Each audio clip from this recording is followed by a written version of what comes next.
Welcome, everyone. Here we are with the sports writers, Phil Stacy, Matt Williams, Nick Giannino from the Gloucester Times, Salem News. And gentlemen, let's begin. We're at this time I know we've touched on power rankings in the last few weeks. We've recapped a lot of action from hockey, basketball, and a number of other sports. We'll definitely touch on a bunch of sports here in this week's podcast, but we have snow or lack thereof it here today as we record on Tuesday morning here, or Tuesday at noon, rather, here on for the salemnews.com website and msonewsports.com, gloucestertimes.com, and so on. But Phil, let me just begin with you.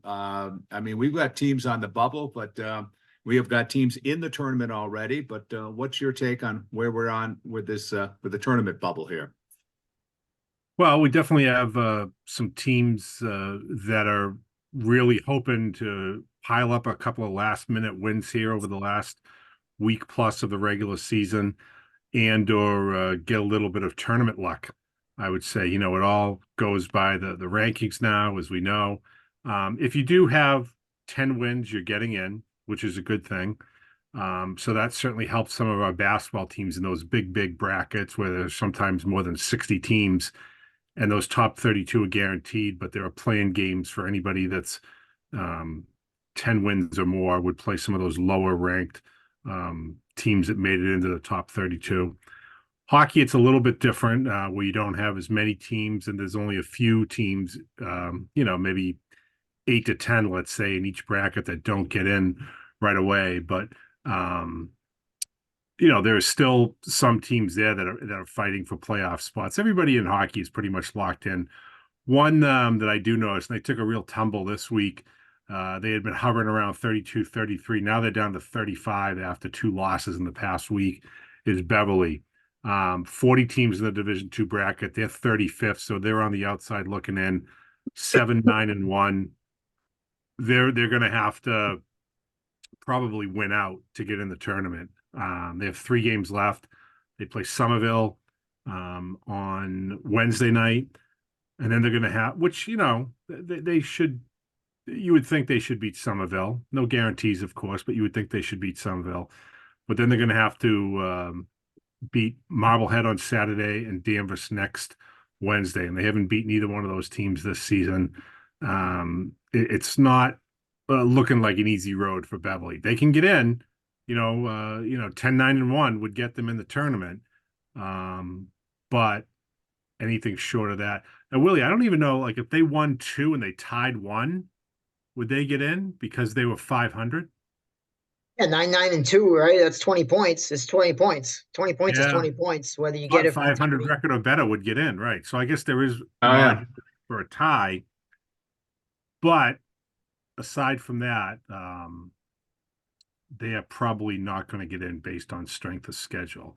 I think they're the only hockey team that affects for us locally. Everybody else should be in, even those teams with losing records. The only one that wouldn't be is Peabody Saugus in Division I, but everybody else, at least in our region, seems to be in there. I know Pentucket's kind of in a similar boat as Beverly. They're a little bit under that 32 threshold in Division IV, but they're 4-12-1, I want to say, so they're not going to get in. Girls hockey, I believe everyone is either in or not, Willie. There's nobody there that's hovering around that line. Masco girls are right on the line, so Division II is that for them? That's right. Yeah, so they're 32nd in the latest update, and they got about a 0.2, so 0.2 of a point advantage on number 33. Similar to the boys for Beverly, 7-9. So they've got 4 games left. So time to make some hay. I mean, the biggest thing is to keep the games closer. If you're going to win by 3, right? I mean, because that keeps that own value up. That's and right. You can kind of get around that strength of schedule situation there. Now Masco's got Winthrop, which is ranked 10th in Division I, and then they're in the Methuen-Tewksbury tournament. I believe Methuen is number 6 in Division I or something like this. So, the wins may not be coming, but if they can keep those to 1-goal games and then bump up the strength of schedule, there's a good chance they can remain in that top 32, irregardless. So, that would be, that would be nice for them. And their other, games here are, let's see, they've got, Shashin, which is, a winnable game, although Shashin's already got 10 wins. They're already in the tournament. So, certainly not a gimme or a layup, but definitely a winnable game. So, and then I'm not sure who the other two teams are in the Methuen-Tewksbury tournament, if they'd have a chance to win, or a better chance to win the second game of that tournament. But for them, I mean, you just want to get points and try to stay, in there as best you can here over the last four games. I mean, they started out 4-1 and now 7-9. So just trying to hold on and get into the tournament. They haven't been to the tournament since they broke off from New Reports co-op 5 years ago. So for them to punch a playoff ticket with a team that's full of juniors and sophomores would mean a lot to them for sure. Especially there in Division Two. I've got I want to share this story with you guys because I was at the Peabody girls game last night in Winthrop. Now, Peabody is trailing in this game in the third period with a minute and a half to go, 1-0. They go on a power play in the final minute 30 of the game, but they do not pull their goalie because they're on a power play. And if they lose by 2 goals with the empty netter, then it impacts their point standing. So it was a purposeful decision by Coach Michelle Roach, and you can't argue with that because it makes sense. You're on the attack. You've got the man advantage. You could tie it up, but on the other hand, you don't want to lose that on an empty netter and then lose points in the point system. So I did not know that. I did not know that would be a factor, to be quite honest with you. But it's interesting, Bill. I mean, I think that strategically, even without the power rankings, there's a case to be made for not pulling the goalie on the power play because there's no icing, right? So even in the NHL sometimes, back before the Patrick Roy super aggressive pulling of the goalie, like that's something you think about because the opponent can shoot at the other end of at the empty net with impunity, right? Like if it's 5-on-5, if they shoot at the empty net and miss, it's icing, you get a face off, you can kind of reset and drop a play. But on the power play, where there's no icing, there's a little bit of an argument to be made that's not totally a power ranking related decision. But Willie, they'd have that advantage anyway. There's no icing if you have a one-man advantage, Well, no, if it's 5-on-5 and you pull the goalie, you can't ice. That doesn't count. Yeah, no, I get, yeah. All right. The icing only goes away in the penalty. Right. I get that. Yeah, but all right. So what was with the goal that Peabody scored that didn't count, Bill? That was it was a situation where they put a shot on net. The goalie, covered it up. Puck disappeared, and then the players are skating by the net. They look back into the net. There's the puck apparently in the net, and they're celebrating. But the ref had blown the whistle and wasn't going to change his mind that the puck disappeared. It's pretty bad on video, I gotta say. I know like we're not supposed to criticize the refs because they're all so abused and everything, but yikes on the video there. I mean, it's not like she's down and covering it up and they're digging away and it really should be dead. I mean, it's a breakaway, a shot, and the puck's in the back of the net. I mean, the goalie fishes it out of the net with her head down, expecting it to count. That's one that I haven't seen before on the YouTube. I was watching on the YouTube from a different meeting, and I couldn't get an explanation on that one. I didn't know if, since you were there, if they explained it any better in the rink or after the game. We talked to Michelle after the game, and that the ref told her that he lost sight of the puck. That's why he blew the whistle. Having said that, a lot of goals, a ref would lose sight of the puck at one point, possibly, but they still, if it goes in, it's usually a goal. There was nobody crashing the net either. Nobody was crashing into the goaltender, creating mayhem in front. It was simply a shot, a cover up, then the puck must have trickled through into the net, and he had blown the whistle. And, I think Peabody players looked around, saw that the puck was in the net and started to celebrate a bit, as you would expect them to, taking a 1-0 lead in the second period. But having said that, I mean, it was a great hockey game. I was very impressed with both teams. I mean, I I don't think I've seen Peabody pass as crisply and attack like they've done, in the games I've seen over the last few years. Winthrop, very strong as well. It was a good up and down hockey game. There were some penalties in that second period, but at one point Peabody went down. In fact, Peabody, when they didn't get that goal in the second period, then found themselves down with a 5-on-3 disadvantage, survived that, went into the third period, then gave up that Winthrop game-winning goal, as it turned out, a minute 30 into that third period, and that turned out to be the game. But a great game, great yeah. up and down action, like you said, which is great to see. That's what you want this time of year to get ready for the even bigger games. Yeah. The other thing I've never seen before, I'm sure this is Coach Matucci from Winthrop told his players that if they could win this game, because they had lost the previous game in December to Peabody, he would shave his head after the game. So he won the game, and they had a hairdresser come in, and he actually did shave his head to some extent after the game. So good for him. Did that the last not the last time, but a few times. I think his hair had been growing since the last time he did that. He said, I think his haircut's always at the rink. He's always. I mean, it's a great way to save money to get your hair cut right at the rink. Do you have to tip? Do you have to tip? I don't know. He's a little sharper than I thought. Now that I think about this, yeah, we could be onto something, guys. Yeah. Maybe we should do this with the football picks. Like, if the team that we get wrong in the upset gets to come give us a haircut, we could save some money. Phil will send me to Supercuts. Okay, Phil, fine, I'll do it. I lost. I get it. Maybe we get a sponsor. This could be something we could sell. The football picks brought to you by Supercuts. Yeah. The snip of the week. The snip of the week. That could be. He left a little of the hair in the back. So if somebody were to see him from behind, they wouldn't even know it if he had a hat on. So whatever. Well, we've gone into if they can talk about Taylor Swift all throughout the Super Bowl, we can talk about Coach Martucci's hair. He's got better hair than some of the ladies in the booth there, or at least he did before the trim anyway. Okay. We'll move on. Yeah, we do have a couple of basketball teams that are on that bubble too, I noticed. Mm-hmm. I think the only local girls team that fits that profile would be Danvers.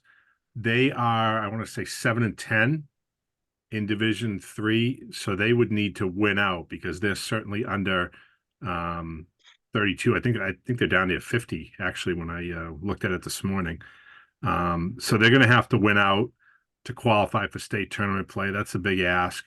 And there's several teams on the boys' side that are in that predicament. You have Beverly, which is they're fighting for their tournament lives. They obviously in Division 1, and they were 50 themselves. They're 7-9. So that means they got to win 3 out of 4 games down the home stretch here. And that's not going to be easy for them, considering what they have left with their schedule. I think we talked about this a little bit last week, but don't they end with weren't we saying there was an MVC team that they end with? They got a few I think it was Haverhill, if I'm not mistaken. Haverhill and Tewksbury, I want to say it is. There were 2 teams they're going to end with, and then they still have to play what is it, Winthrop, and they might even play Haverhill twice, actually, now that I think of it. Yeah. Haverhill's 6-10, but they're 27, so that should help Beverly's strength of schedule a little bit, at least. I mean, I know Beverly's got a decent strength of schedule anyway, but it can't hurt. Yeah, I mean, that would be asking a lot to jump up 18 spots. Yeah, that's true. Yeah, you're right. I mean, I'm thinking going from, going at 18 is going to be a lot. Yeah. I know I'm sorry, Masconomet is under the 32 power ranking in Division 2, but they're 9-8, so they just need 1 win in their last 3 games, which, let's face it, guys, that's a heavily underclassmen team. A lot of sophomores and juniors contributing. So just to get into the tournament, I think is a pretty nice accomplishment for this group this year. They might be, no, peaking's the right word, but maybe by getting in, it's a year ahead of schedule for them. So, So if they do, assuming they do, nice job there. Now, Nick, I did notice Gloucester is way down in Division 3, and they're 5-10. Are they playing 20 games? Because if they are, I mean, obviously huge ass to win 5 in a row. They could. The Or boys they team, only you're played saying? 18. Let's see. I think their schedule's up here. I know the girls, the Gloucester girls, are just outside the top 32 as well. They're sitting at 36 right now, and they got 2 games left. They're at 6 and 12. I think they finish up with Marblehead and Haverhill. So Yeah, so 12 losses, they can't get in. yeah, right. But 36, I mean, if they win those two, maybe there's a chance they get a big enough power Oh, ranking to yeah, jump up yeah, I suppose so. a few Yeah. spots. It's pretty tight when those, 32 to 38. Let's see. The Gloucester boys have 4 games left. So they Oof. got Marblehead, East Boston, Bedford, and then another team in that Marblehead tournament. So an odd number then, huh? Okay. So I don't, 9 and 10, I won't do it, right? Unless they play, could they potentially play 3 games in the Marblehead tournament? I guess if they, No, there Nope. must be another makeup somewhere or something no, for yeah, them. there's only 4 teams there, right? Yeah, so I'm not entirely sure on that one, but either way, it's going to be a challenge for them to get in, even if they won out. So yeah, The the only other Gloucester girls team are that really the only whole team. the only other team that kind of fits that same qualification we're talking about here would be Ipswich. The Ipswich boys are 7 and 10 right now. Mm-hmm. Um, With a heartbreaker loss to Rockport, if they won that, yeah, it that would was be easier. that's probably going to be the one that keeps them out because I know they have to play Manchester Essex tomorrow, Valentine's Day, which is probably not going to be a win. And then they wrap up with, I want to say, Georgetown and Winthrop after that. Yeah, that So, sounds right. yeah, that 1 point loss could be the thing that keeps them out ultimately. I'd You throw know, Hamilton Wenham in there too. Just, I mean, they're 8 and 8. They're in the top 32, but you know, if they, it's only 4 spots. If they were to lose out, like they'd put themselves in some danger. They probably need at least one more win, if not two, just to be totally safe. The Gens, and they're another team that's pretty young, that's kind of building, and to get Yeah. that tournament experience would be great for them. I wanted to add 2 quick basketball notes. I know in the past week, Newburyport boys went on to beat St. Mary's. Nice statement win, I think, for the program. And the other Yep. thing, we've talked a lot about Manchester Essex this year. They were 14-0, but they lost, or maybe 15-0, but they lost to Burke 16. last night. 15-0, right? So that was their 16. loss. But obviously, 16? 16-1 now. Yeah, they were 16-0. I Yeah. actually, I don't know if you caught any of that. Obviously, it was on the road at Burke. Yeah, I didn't know, but Burke is a great Great. team. They might see them in the playoffs. They were seeded number 7 coming in Division 4. Manchester was number 5, and Burke beat them by 12 points on the road. Yeah. Manchester was on the road. So first Right. loss to the Hornets. I was able to stream some of that online. They had the live stream going. I caught the second half, and it was a tie game at halftime. They fell down. Manchester fell down by 10 going into the fourth, came back and tied it, and then they ran out of gas down the stretch. And ultimately lost by 12. So they flip flopped in the rankings. Manchester's down to number 7 now. Burke's up to number 5. And the interesting thing was too, it was a 10-point game with about, I think it was like 20 seconds left. And, obviously the 10 points is meaningful for the rankings if you win by double digits. So Manchester had the ball. They called the timeout. You're saying the game's obviously over, but they're trying to score to get that okay. differential under 10. They came up empty. Burke got a basket on the other end and ended up being a 12-point game. So I don't think it's going to change much, but it might have been, a point or two there that made a difference in the rankings. But nonetheless, 16-1. I mean, not the worst thing to get a loss in the regular season against a really good team, see that team before potentially facing them in the playoffs. I want to ask you guys this question, and Phil, I'm going to go to you first, but Matt and Nick, now that Nick covers hockey so much more now than he ever used to, we can weigh in on this. Northeastern Conference boys hockey race. I mean, it looked like for a while, okay, it's Gloucester and Winthrop, and now both of these teams have suffered some losses. So what do you guys think about the NEC race looking ahead into the playoffs? Teams are suffering some losses, but what do you think it means for their division, their play? Who do you think could do some damage? And of course, we got Marblehead, Masco, all the Danvers, all these teams. What's your take, Phil? Well, I mean, I still think Winthrop is poised to do some real damage in Division 4. they've been snake bitten in the tournament the last few years, had great teams. You figure, oh boy, who's going to beat them? They've been on a roll and whatnot. But they're still tops in Division 4 right now in the power rankings.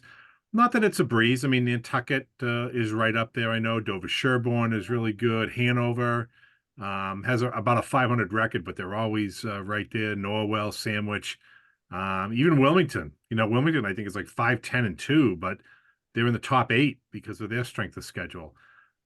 Still, though, I think Winthrop has first of all, an excellent system that they play where they really suffocate teams. They get a high scoring first line led by P.D. Silverman, Phil Boncourt. They get a great goaltender. They get strong defense. So I think out of all the conference teams, they would be the ones that would probably fare the best if I had to guess, a week plus out before the end of the regular season even starts. I think in Division 3, Marblehead has certainly come on like gangbusters. I mean, this is a team that lost to Essex Tech 7-0 back in December, and they were looking like, oh man, this is going to be an off That year for doesn't look them. so bad right now, though, Phil. The way Essex No, Tech- I mean Essex Tech is ranked 3rd overall in Division 3. They might be 4th actually now that I think of it. But they've been going spectacularly. With just shooting off the Essex Tech for a second, they have 3 times as many losses as they had all last year, but they're playing much better opponents, so their rating is that much better this year. Plus, playing in the Cape Ann League has certainly helped them by playing the Newburyports and the Linfields and the Tritons of the world has certainly given them a boost there. But getting back to Marblehead, they have not lost in 9 straight. They had a tie the other day against Danvers, overtime tie, where Cam Waldman tied the game with 9.9 seconds left, sent it into overtime. They had won 8 in a row before that. I'm sorry, 6. No, wait a minute. They were 2-8. They had won 6 in a row. Excuse me. Now they'd won 7 in a row. Oh, easy for me to remember. It's snowy out, Phil. It's all this snow. 7 straight Yeah. wins, Yeah. and now the tie, so they're unbeaten in 8 games. But they're playing very, very well. Leo Burge has emerged as a top flight goaltender. Hogan Sedke is one of the area's best defensemen, bar none. They've got scoring, whether it's Kyle Hart or James Sarian or Charlie Grenier, or the list goes on and on. Waldman, another one who can produce there. So they'll play very, very well. Who else? Danvers is going to have to win gritty. They have some scoring, certainly. I mean, Mikey Delisio has been a real pleasant surprise for them. Cooper Dunham, Nick Robinson, Josh Henry on defense, Ty Robinson on defense, solid goaltender in Braden O'Terry. But they're not going to come out and wow anybody. It's going to have to be complete hard work, use their skating legs over the entire ice. They'll probably get a home game right now. I think they're 12th. So that bodes well for them to start the tournament, but then they hit the road. You're probably looking at a 2nd round matchup against a Methuen or a Linfield at this point. So it'll be tough for them to do that. We talked about Beverly probably being on the outs. PVD Saugus isn't getting in. Swampscott in Division 4, it's been a great story for them. Despite all their injuries, they haven't had the guy that they figured would be the starting goaltender all year, Jason Buffett. It's been the sophomore, Don Papalato, who stepped in and played every minute of every game, and they're in a good spot. They're right around close to a home playoff game. I wanted to say they're 18 as of this morning, 8-7-3. They're getting in. If they bumped up a few spots, they could play Rockport potentially in the first round. That would be interesting. But Swampscott has such a short bench that you'd think, wow, this is not going to bode well for them in the postseason. But they've been doing it all year. And what's huge for Swampscott is that they are not phased at all by late game deficits, because they've tied a bunch of games late, gone to overtime. I want to say they've played like 8 or 9 overtime games. I don't have it right here in front of me, but they've played a ton of overtime games, and they've won the majority of those. So they don't fear trailing late in games. So that could certainly behoove them come playoff time. Masconomet has been good, pretty strong all season. I think they're 12-5 right now. They just got to find a way to keep the puck out of the net. They have been giving up a lot of. They get tons of offense, but they've been giving up a lot of shots, and that's where they run into a little bit of trouble when they do end up losing games. If they can tighten up defensively, because they got a good goaltender in Chris Sacco, they need to tighten up a little bit defensively once the state tournament arrives. And that leaves us with Gloucester. I mean, they are a conundrum, as Nick could tell you. It's a good team. It's a really good team. Right. And having Colby Jewell back will certainly help them. But they have their bugaboo all season has been secondary scoring. You can't rely on just two guys. In this case, Brett Cunningham and Colby Jewell to do all the scoring. Other guys need to step up, score big goals. I mean, big goal the other night, Nick, was it Chris Carvelis in that tie with Winthrop? Carvelis, yeah. And I thought Cade Cooper had some really good opportunities as well, particularly in overtime. He almost put one in for the win. So yeah, you'd like to see some other guys step up. It's still a good result, right, against Winthrop team that had beat him the first time around, top seed in Division 4, as we said. So they're still sitting at number 13 thanks to their strength of schedule, and like Phil said, definitely a talented team. But I'd really like to see guys like Jackson Hakes or Colby Warren or Charlie Terelick. I mean, all those guys are capable of scoring. You watch them and you can tell they're gifted offensive players, but we haven't seen that consistency all season from them. Now, Cooper's a positive has definitely been their goaltending. Both of their guys have been excellent. Tarantino last game was just ridiculous, and what is it, Riley DeHaan? Yep. They've been splitting time, so they got that going for them. Their goaltending's been great, and their defense has been pretty good of late. But yeah, they just need to find a little bit more of a groove offensively. I want to say that Tarantino has been on a real heater lately. I mean, he at one point he was like 1-4, but I want to say he's won like his last 4 starts, dropped his goals against average by over a full goal. He's really stepped up and played well as of late, including the one game that he did lose was up at Masconomet. They lost 3-2, and he had 30 saves. He was really busy that night, and played really, really well. So they only got 2 games left. They're 8-2, and at 500 to be in the 13 spot, that says a lot about what the MIA thinks of them, and obviously their strength of schedule too plays a huge role. But yeah, they're an interesting take in Division 2. Guys, I'm looking at the clock here. Are there, do you want to give us any heads up? We've got all these cancellations. We're speaking on Tuesday, but looking ahead to the rest of the week or anything that you guys think we should be aware of here for games, events, and then the following week, school vacation week, where there's a bunch of tournaments and so on, I'm sure, different non-league games, as we've already kind of alluded to. Well, I know tomorrow you have Nick will be at Danvers Gloucester hockey. That's always a good one. Yep. Great game first time around. That was a 2-1 Gloucester win where Danvers tied it like midway through the third period, and then Gloucester scored a late one to win it, despite the fact that Danvers really outplayed them all night. Both games in Gloucester this year too. I believe one of them is not technically a league game; it's a non-leaguer.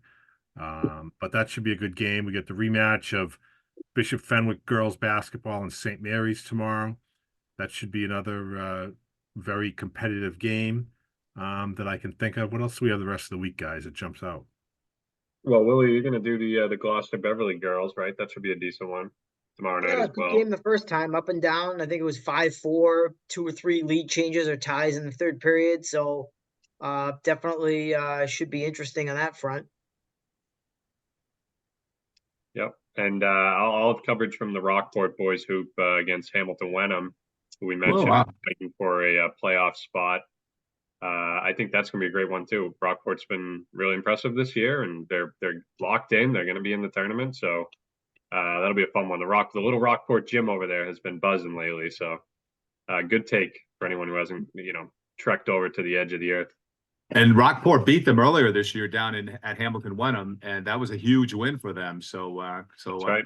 I have a feeling that Coach Di Marino there will want to come back and replay that a little bit up there in Rockport. You're right. Good game for sure.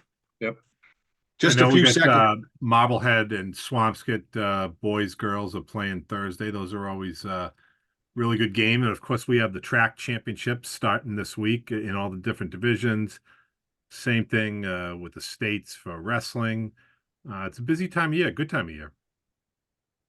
And I know if anybody wants to go back in your Monday paper in the Salem News, a lot of great names and events covered, gymnastics, track, and so on. Plus, even wrestling, a wrestling note or two in there for sure. So that's in Monday's edition of the Salem News. I always want to get your quick take, and we don't have a lot of time here.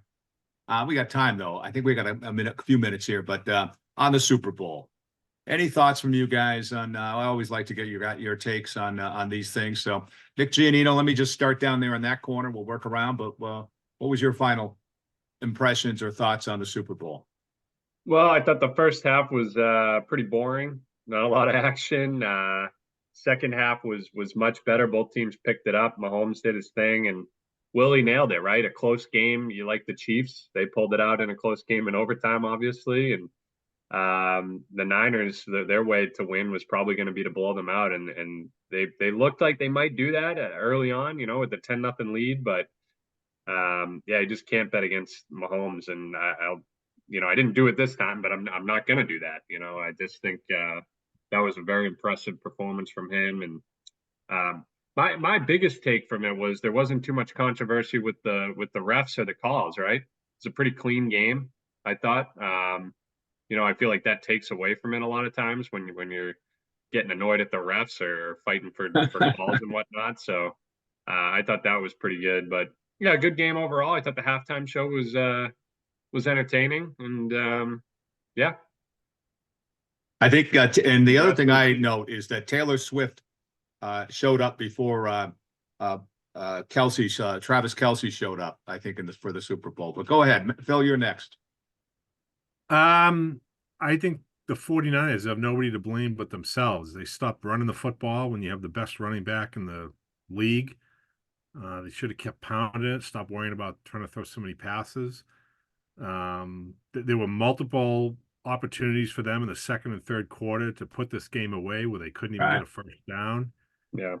And not knowing the overtime rules, I mean, as soon as they won the coin toss and said, we'll take it, I'm like, what are you, crazy? Like, why would you take the ball when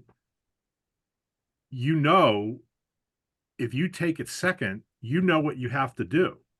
If the other team scores a field goal, we need a field goal tie, a touchdown to win it kind of deal. You don't want to take it first and then force the other team or have the other team have that advantage. I mean, that's crazy. So I think Kyle Shanahan completely mismanaged the game script and, they bungled the overtime. So they honestly have nobody to blame but themselves. Yeah, it's a good point. Yep. Willie?